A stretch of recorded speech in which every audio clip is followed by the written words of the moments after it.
New Bab 4. Sejak pulang dari pusat perbelanjaan sampai mereka masuk ke dalam rumah, suasana sungguh tidak mengenakan. Terlebih lagi aura yang dibawa langsung oleh mami mereka sungguh menyeramkan dan membuat sekeliling tampak kaku. Mi, Arga spontan mendelik menatap Kelo yang dengan berani memanggil mami mereka. Kel, please, ini mami lagi dalam mood Sri, jangan diganggu, gerutu batin Arga sebal. Kelo, Arga, bawa Alea dan Alana ke kamar mereka. Biar barang-barang hasil belanja dibawa sama Bu Sari, ujar Nia dingin. Tanpa perlawanan kedua pemuda yang mendapat perintah segera mengangguk dan melangkah menuju kamar di mana Alea dan Alana tidur. Sementara Nia sendiri segera bergegas masuk ke dalam kamarnya diikuti oleh Bima yang sejak tadi tidak bersuara. Bima melangkah berniat masuk ke dalam pintu kamar mereka, namun gerakannya harus tertahan saat hempasan pintu tepat mengenai wajahnya. Bima melotot ketika mendengar suara pintu dikunci dari dalam. Mi, kenapa Mas dikunci di depan? Mas belum masuk. Bima tanpa sungkan mengetuk pintu kamar yang tidak mendapat respon dari Nia. Mi, Papa mau mandi, Mi. Tadi juga bukan salah Papa sepenuhnya. Salahkan saja Eren yang tiba-tiba pergi ke toilet dan lama. Saat mereka di mobil tadi, Bima sudah menjelaskan jika ia bersama Eren sekretaris Bima sedang meeting dengan Bu Fatma di restoran tadi. Saat Nia dan rombongannya tiba, sebelumnya Eren pamit untuk ke toilet. Bima sendiri terkejut dengan tingkah Bu Fatma yang tidak biasa. Makan itu janda. Jangan tidur di dalam kamar. Enggak sudi aku tidur sama orang yang bawa aura pekat dari luar rumah, balas Nia bersemangat dari balik pintu. Nia sendiri baru tahu jika Bu Fatma adalah seorang single parent yang memiliki 2 anak perempuan dan ikut bersamanya. Tidak salah kalau Bu Fatma berniat untuk menggoda Bima karena pria itu adalah tangkapan besar yang cocok untuk memenuhi kebutuhan hidup Bu Fatma dan anak-anaknya. Meskipun Bu Fatma sendiri adalah anak dari pemilik sebuah perusahaan, tidak menutup kemungkinan jika wanita itu juga mengincar harta Bima. Itu adalah spekulasi yang bermunculan di pikiran Nia hingga membuat tangannya mengepal tanpa sadar. Mas enggak makan janda, sayang. Tadi Mas makan nasi sama lauk udang goreng. Itu aja, balas Bima. Bodoh amat, pokoknya jangan tidur di kamar malam ini. Setelah itu yang didengar Bima hanya langkah kaki Nia yang menjauh dari pintu. Bima menghela napas pasrah dan melangkah menuju kamar si kembar yang terletak tepat di samping kamar mereka. Saat Bima membuka pintu kamar si kembar, terlihat jika Arga sedang membuka sepatu kedua adiknya. Malam ini, Papa diusir dari kamar sama Mamsri. Haha, Arga dengan santai menyanyikan lagu dengan lirik yang sesuai dengan suasana Bima saat ini. Pemuda itu menyanyikan lagu dengan nada yang random hingga membuat telinga Bima terasa panas. Tawa Arga menghilang seketika saat mendengar suara deheman Bima. Pelan tapi pasti, Arga kemudian memutar kepalanya sedikit untuk melihat papa mereka sudah berdiri di ambang pintu. Arga menelan ludahnya gugup saat menyadari jika papanya sudah pasti mendengar suara nyanyiannya tadi. Papa, panggil Arga lirih. Pemuda itu mengalihkan tatapannya pada kedua adiknya yang menatapnya dengan senyum di bibir mereka. Kak Alga, suara nyanyinya bagus. Ulang lagi, pinta Alana, dengan ekspresi menggemaskan. Sementara kembarannya, Alia mengangguk setuju atas permintaan adik kembarnya. Suara Arga memang enak didengar saat bernyanyi. Tak salah jika mereka akan tidur dengan nyenyak dan nyaman saat mendengar Arga bernyanyi. Kakak lupa lirik lagunya. Kapan-kapan aja kakak nyanyi lagi. Arga tersenyum dan mencium pipi keduanya bergantian. Sekarang, kalian berdua diam di kamar. Kakak mau balik ke kamar kakak dan mandi. Keduanya mengangguk dengan patuh. Kemudian Arga menghela napas lega saat keluar dari pintu dan melewati papanya. Sungguh, ekspresi papanya tidak enak dipandang. Bima menghampiri kedua putrinya, kemudian memberikan ciuman di pipi kedua gadis kecilnya. Malam ini papa tidur dengan kalian. Mami kalian lagi ngambek, ujar Bima pada keduanya. Bima duduk di samping Alea, sementara tangan yang lain juga mengusap kepala Alana. Beneran papa tidur di sini? Alana berbinar menatap papanya. Sungguh bahagia jika ia bisa tidur bersama papanya. Pasalnya, sejak berusia 3 tahun mereka memang sudah biasa dipisahkan tidur dari kamar orang tua mereka. Iya, papa tidur di sini. Kalau begitu papa mandi dulu. Keduanya mengangguk. Sementara Bima segera bangkit dan membuka lemari pakaian di mana ada beberapa helai baju miliknya. Jika ia diusir dari kamar oleh Nia, Bima memang biasa tidur di kamar kedua anak kembarnya. Tidak heran jika Bima bisa menyimpan beberapa helai pakaiannya di lemari kamar anaknya. Malam harinya, Nia melangkah keluar dari kamar dengan pakaian tertutup, tak lupa juga dengan jilbab yang menutupi rambut panjang indahnya. "Ufti, dari mana ini? Cantik sekali everybody," goda Arga saat melihat maminya. Mendapat pujian dari Arga, membuat Nia mendengus. Tidak lupa ekspresi sombong yang ia tampilkan pada Arga yang diam-diam memutar bola matanya. "Mami memang cantik, tidak diragukan lagi. Mami mau kemana?" Kali ini bukan Arga yang bertanya melainkan Bima yang baru saja keluar dari kamar Alea dan Alana. Pria itu terlihat tampan dengan celana kain sebatas lutut dan kaos hitam yang menutup otot tubuhnya. Bukannya menjawab pertanyaan Bima, Nia justru menepuk telinga kanannya sambil mengernyit.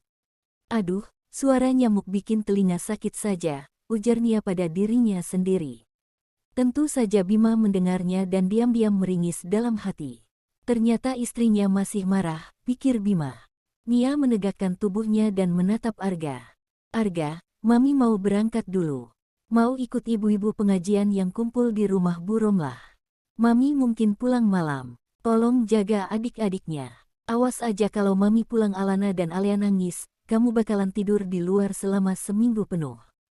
Nia memang berbicara pada Arga. Bahkan, tatapan wanita itu menatap dengan mata tajamnya. Namun, bagi orang-orang yang mengerti, saat ini Nia sedang berbicara pada Bima diselipkan dengan ancaman. Suaranya bahkan naik beberapa oktav agar pria yang tidak peka itu bisa paham maksudnya.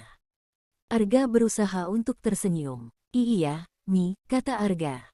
Diam-diam pria itu melirik papanya yang berada di samping sang mami kemudian menghela napas saat melihat ekspresi wajah papanya yang datar saja. "Kalau begitu Mami pergi dulu." Setelah itu, Nia bergegas pergi tanpa menoleh ke belakang, meninggalkan Arga dan Bima dalam posisi semula. "Pa, Mamsri kalau lagi marah memang seram. Jaga Alana dan Alea." "Ya, Pa. Aku mau ke atas dulu. Soalnya ada PR yang harus dikerjakan." Arga segera melarikan diri, membuat Bima mendengus dengan alasan Arga. Memangnya Bima tidak tahu jika putranya tidak pernah mengerjakan tugas di rumah. Bahkan, Bima berani bertarung jika saat masuk ke dalam kamar, yang dituju Arga bukan buku tugasnya melainkan game yang baru dibeli kemarin lusa.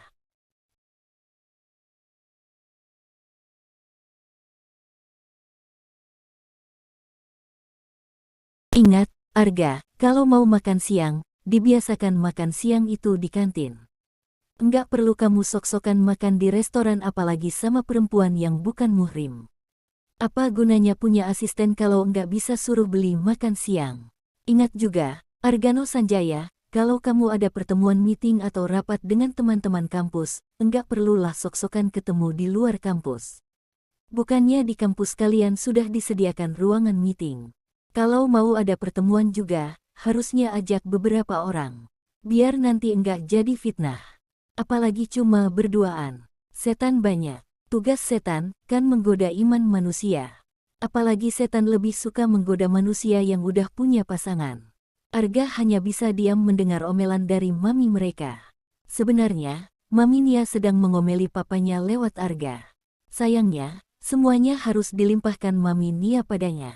Padahal tinggal bilang saja pada Papa Bima, tidak perlu menyindir seperti itu. Lihat papanya tetap tenang menikmati sarapan yang tersedia di atas meja. Pura-pura tidak mengerti jika yang sedang diomeli adalah dirinya sendiri, pikir Arga mendengus kesal. "Mi, Papa sudah transfer uang 100 juta ke rekening Mami," sela Bima, saat melihat bibir Nia akan terbuka. Jika tidak dihentikan sekarang, bukan hanya telinga Bima yang akan terasa panas, tapi juga anak-anaknya. Di meja makan sudah ada Arga, Kelo, Alea, dan Alana. Tentu saja Bima tidak ingin istrinya melanjutkan omelan karena tak mau anak-anaknya merasakan sakit telinga. "Argano, Mami ini bukan perempuan mata duitan. Mentang-mentang Mami lagi marah kamu sogok dengan uang. Mami enggak akan luluh dengan mudah." Nia kemudian melempar tatapannya ke arah lain. enggan untuk bertatapan dengan Bima yang duduk di dekatnya. Sementara jantung wanita itu melompat mendapat transfer dari suaminya. 100 juta sebagai sogokan, siapa yang akan menolak? Nia tentu saja meski gengsi tidak akan pernah menolak. Sementara Bima kembali menarik napas dan menghembuskannya kembali. Bima benar-benar menyesal menerima ajakan Bu Fatma untuk mengadakan pertemuan di luar kantor. Jika tahu begini, Bima lebih memilih untuk melakukan pertemuan di kantor saja. Sarapan pagi ini berjalan dengan lancar meski diselingi dengan omelan Nia. Nia mengantar Bima dan Kelo berangkat sampai ke pintu utama. Sementara untuk Arga sendiri akan berangkat kuliah jam 10 nanti. Mas berangkat dulu, sayang. Bima kemudian mencium kening Nia yang untungnya tidak ditolak oleh wanita itu. Ini bergantian Kelo yang mencium punggung tangan maminya dan pamit untuk berangkat sekolah. Setelah itu, Nia masuk ke dalam dan membantu kedua putrinya untuk mandi. Mereka memang sarapan lebih dulu baru mandi kemudian. Keduanya belum bisa masuk sekolah karena usia mereka baru 3 tahun. Namun, meski begitu kedua putri kembarnya memiliki kecerdasan yang luar biasa. Terbukti meski mereka baru 3 tahun, cara bicara mereka sudah lancar. Bahkan, mereka sudah mengenali angka dan huruf yang akan terus Nia asah sampai keduanya menjadi anak yang cerdas. Tentunya tidak akan memaksa anak-anaknya jika memang mereka tidak mampu. Mi, bagi duit dong. Aku mau beli kuota, pinta Arga pada Nia. Saat ini wanita itu sedang menghitung uang di ruang keluarga dengan beberapa buku di hadapannya. Sementara Alea dan Alana yang sudah selesai mandi kini keduanya sedang duduk tak jauh dari posisi Nia berada memegang mainan di tangan mereka masing-masing. Kuota. Bukannya 2 minggu yang lalu kamu baru saja beli kuota? Nia melempar tatapannya pada Arga. Meski Nia menjalani kehidupan yang sibuk, wanita itu tetap ingat kapan terakhir kali Arga membeli paket kuota. Itu kan 2 minggu yang lalu, Mi. Paketnya sudah jelas habis, lah. Sahut Arga santai. Nia memicingkan matanya menatap Arga curiga. Kenapa kuota kamu cepet banget habisnya? Enggak kamu pakai nonton yang aneh-aneh, kan? Arga terperanjat menatap Nia dengan tatapan kaget. Astagfirullah, Mami suuson banget sama aku. Jelas enggak lah. Kuota aku pakai buat ngerjain banyak tugas yang membutuhkan data internet. Di rumah ini, kan dipasang wifi.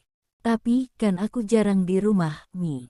Aku banyak mengerjakan tugas di kampus, di kafe, atau di rumah teman. Memangnya di tempat yang kamu sebutkan itu enggak ada fasilitas wifi? Adalah, Mi. Cuma aku terlalu gengsi buat nebeng wifi orang. Kalau kita banyak duit, buat apa cari yang gratisan? Nia spontan mendelik menatap putranya. Kalau ada gratisan ngapain keluar duit? Itu kata yang cocok untuk kehidupan, Argano Sanjaya.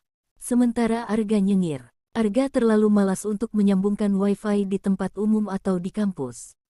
Lebih baik menggunakan miliknya sendiri. Nia menarik napas pelan. Wanita itu menyerahkan 300.000 pada Arga yang disambut Arga dengan antusias. Kamu antarkan paket ke beberapa alamat yang sudah Mami tulis. Ingat, hati-hati di jalan dan jangan ngebut. Iya, Mi. Nia memang mengajarkan pada anak-anaknya jika ingin mendapatkan sesuatu mereka harus berjuang. Salah satunya tentu saja membuat mereka mengerjakan sesuatu untuk mendapatkan hasil. Contohnya saja Arga. Nia tidak akan memberikan uang pada anak itu jika Arga tidak melakukan sesuatu seperti mengantarkan barang pesanan orang atau bahkan ia kadang meminta pada Arga untuk membeli sesuatu di supermarket. Meskipun terdengar kejam, tapi Nia ingin anak-anaknya mendapatkan sesuatu dengan sedikit usaha dan perjuangan. Nia tidak ingin anak-anaknya hanya tahu cara meminta tapi tidak tahu cara berusaha. Harta bisa hilang kapan saja jika Tuhan sudah berkehendak, tapi kegigihan dan kemauan tidak akan hilang selama tubuh masih ingin berusaha. Nia tidak pernah mengajarkan anak-anaknya untuk manja. Bahkan, untuk Kelo sendirian Nia memberikan modal usaha agar pemuda itu memiliki penghasilan sendiri. Sebenarnya anak-anaknya memiliki penghasilan sendiri dari usaha yang sudah diberikan Bima pada mereka. Tapi, itu akan digunakan jika memang mereka sudah pantas mendapatkannya. Untuk sekarang, biarkan mereka berusaha dan berjuang dulu. Agar mereka tahu jika mencari uang tidak mudah. Kelo sendiri memiliki usaha jual beli pulsa dan alat tulis sekolah yang ia jual beli baik secara online ataupun offline di sekolah. Sementara Arga sendiri menjadi tukang antar barang Nia karena memang itu keinginan Arga. Bahkan, tidak jarang pemuda itu juga akan menjadi admin Nia jika wanita itu sedang tidak di rumah dan kebutuhan untuk menghitung barang memerlukan bantuannya. Tang Yu, Mi. Kalau begitu aku pergi dulu, pamit Arga, tersenyum senang. Kamu hati-hati di jalan. Ingat, jangan ngebut, Arga, peringat Nia, yang langsung mendapat anggukan Arga. Setelah itu Arga benar-benar melangkah keluar dengan tas di punggung dan plastik berisi pakaian yang akan diantar ke pelanggan maminya. Sekalian mengantar barang dia langsung berangkat ke kampus. Sementara Nia hanya bisa menggeleng melihat kelakuan putra sulungnya. Arga benar-benar tidak berubah padahal usianya akan memasuki angka ke-21.